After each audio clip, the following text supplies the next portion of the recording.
C'est gâté ça. Là les gars, c'est pas nous ce que ça vaut, c'est le Sancho, c'est pas Louis ça. La famille, les gars, avec vous.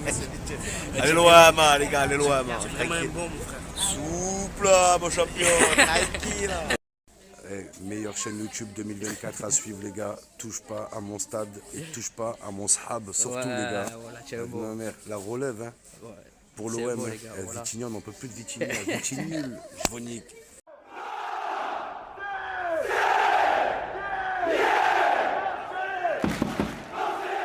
Bon ben voilà les gars, on se retrouve pour une nouvelle vidéo. On avait connu un début de mercato plutôt calme, et voilà que ça fait 2 jours que ça s'enchaîne. Igor Pexao, Pierre-Emerick Aubameyang, et aujourd'hui, Valentin Rongier et Quentin Merlin, les 2 joueurs formés au FC Nantes, s'apprêtent à rejoindre le Stade Rennais. Bonjour à vous supporters marseillais, supportrices marseillaises. Voilà, j'espère que vous allez bien. On se retrouve aujourd'hui pour une nouvelle vidéo mercato, édition spéciale Valentin Rongier, Quentin Merlin, Aymeric Laporte. Bref, on va parler du mercato. Avant qu'on attaque, je compte sur vous pour liker la vidéo, pour vous abonner si ce n'est pas encore fait, et en commentaire, n'hésitez pas à me donner votre avis. Bon ben c'est parti les gars, le mercato, ben voilà, le mercato, il n'y a pas l'OM, c'est le retour aujourd'hui, hein, on joue ce soir face à 18 h, et c'est vrai que durant l'été, on vit à travers l'OM que pendant le mercato. On est tous derrière nos écrans. Est-ce qu'il va signer? On est impatient. Aubameyang, c'est un enfoiré. Il a choisi l'Arabie Saoudite. Finalement, c'est chez nous qu'il signe. C'est vrai que c'est beaucoup d'émotions. Et c'est amplifié par le fait qu'on s'ennuie, que l'OM ne joue pas. Voilà. Mais en tout cas, le mercato, je peux comprendre que ça fasse rêver certains supporters. Je peux comprendre que d'autres ne soient pas enthousiasmés par ce recrutement. Mais moi, je trouve qu'on recrute intelligemment. Voilà. Quand on regarde le prix auquel on achète les joueurs, ça travaille très intelligemment. On a renforcé l'équipe à des postes clés. Je pense à la défense avec l'arrivée de Medina, polyvalent, qui va jouer latéral gauche, qui peut aussi jouer dans la défense centrale. On a Egan Riley aussi qui est venu apporter de la profondeur derrière. Dans l'entrejeu, on a Angel Gomez, un profil un peu plus technique, qui est venu étoffer le milieu de terrain. Et devant, on a renforcé considérablement l'équipe avec Aubameyang qu'on fait lui aussi pour 0 € et Igor Pexao qui s'apprête à signer. Donc maintenant, si on veut encore avancer dans le mercato, si on veut encore recruter, va falloir délaisser de la masse salariale, va falloir vendre. D'où l'opération Rongier et Quentin Merlin. Alors, j'ai vu que pour les 2 joueurs, je crois, si je ne vous dis pas de bêtises, corrigez-moi les gars, je crois que c'est 22,5 millions d'euros. Moi, je vous le dis, c'est pas assez.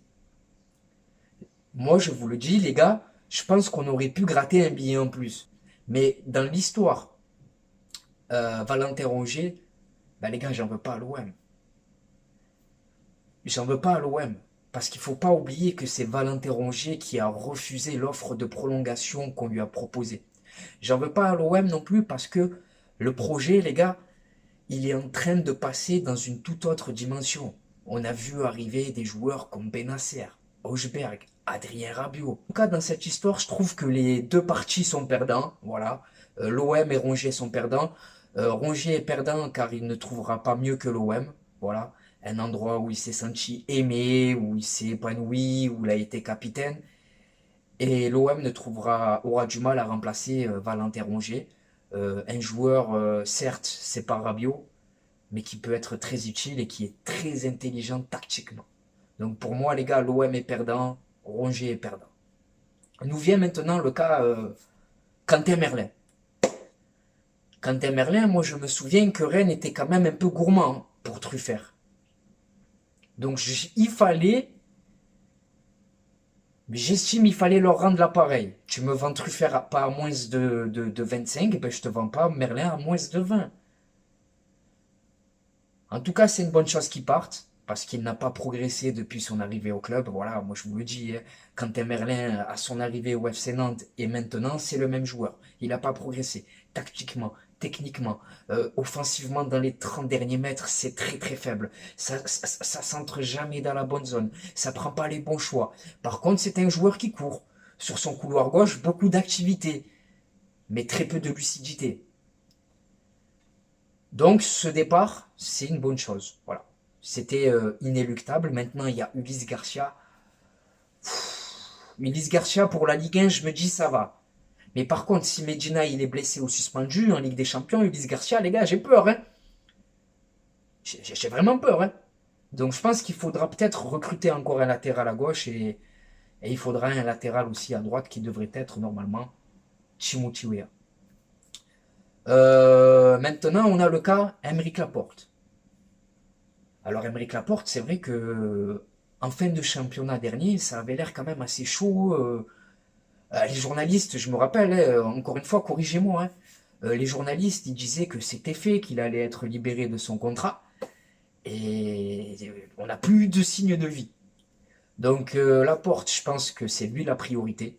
Voilà. Derrière, je pense que c'est lui la priorité. C'est pour ça qu'on n'a pas tellement avancé sur le dossier du défenseur central, que ce soit avec Aguerd ou Ndjika. Je pense que Laporte, c'est la priorité. Et c'est pour ça qu'on attend de voir comment ça se passe avec Al Nasser. Parce que l'OM, je pense que l'OM peut assumer le salaire de Laporte. Mais l'OM ne peut pas assumer le salaire de Laporte et un transfert de Laporte. Voilà. J'ai des incertitudes le concernant.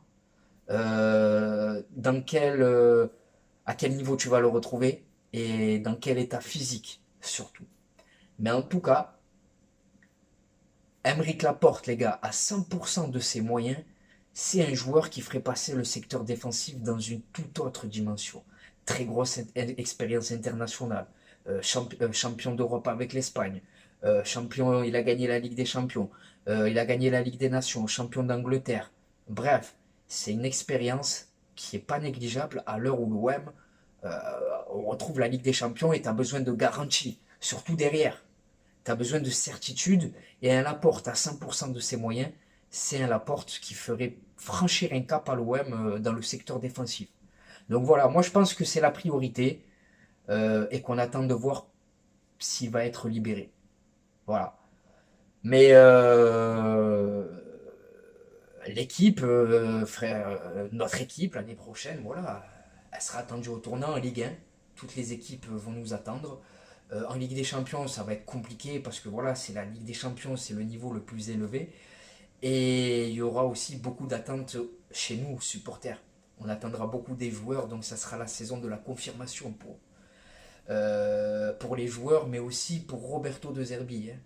Roberto De Zerbi, il a connu une première saison, on va dire, d'adaptation. Il y a eu des hauts, il y a eu des bas. On a quand même assuré la qualif en Ligue des Champions, c'est ce qui compte, mais ça va être l'année de la confirmation. On doit remporter un trophée. La Coupe de France, il faut tout faire pour la remporter. Et on doit aussi se qualifier pour la Ligue des Champions l'année prochaine, quoi. Et ne pas être ridicule cette année. Voilà. Lyon, ils sont à la ramasse, donc tu as deux concurrents, Paris, Monaco. Tu vas peut-être avoir une autre équipe surprise, mais il faut qu'on soit là dans les 2-3 premiers. Ça ferait passer le club dans une toute autre dimension financière. Voilà. Moi, je suis persuadé que derrière, tu seras solide. Mais on devrait se régaler. Voilà. Les amis, c'est la fin de cette courte vidéo. Je vous remercie de l'avoir visionné jusqu'à la fin. Voilà. Je vais vous laisser avec mes réseaux sociaux dans quelques secondes. C'était Khalilé de Touche pas à mon stade. Il est temps pour moi de vous laisser et de vous dire à la prochaine pour de nouvelles aventures. Ciao la famille. Gars, mon Snapchat c'est Khalil-6 TPAMS13. Ne t'affole pas, tu vas le voir apparaître là. Donc voilà, je vous partage les infos de l'OM. J'essaie de vous mettre un peu des stories de ma vie sans rentrer dans le privé parce que c'est pas trop mon truc. Il y a Instagram. Sur Snapchat, je réponds à tout le monde. Hein. Instagram, j'y suis plus allé depuis un moment, mais je vous le donne quand même parce que c'est important. Voilà, je vais aller refaire un tour pour tous vous répondre. Alors, c'est TPAMS13. Ensuite, on a X. Twitter, donc, ils te disent ça, X, frère. Twitter, donc, c'est TPAMS 131313. Et enfin, pour conclure, on a TikTok où c'est tout, touche pas à mon stade, tout attaché. C'est pour vous, c'est cadeau. Venez m'ajouter, les gars, qu'on parle de l'OM, qu'on parle ballon. Et si tu as besoin de moi pour te remonter le moral, n'hésite pas, frère, je suis là. Donc voilà, les gars. Maintenant, c'est à vous de jouer, les gars. C'est à vous de me dire ce que vous pensez de tout ça, hein. Correa, la vente de l'OM, le sprint final, tout ça, quoi, voilà. Et surtout, voilà, abonnez-vous si c'est pas encore fait, le pouce bleu. Donc voilà, c'est la fin de cette vidéo. Je vous remercie d'avoir visionné cette vidéo jusqu'à la fin. Je te souhaite de passer une bonne journée ou un bon moment. Ouais, un bon moment. Une bonne journée ou une bonne soirée selon le moment où tu visionnes cette vidéo. Et n'oublie pas, l'ami, notre virus à nous, c'est loin.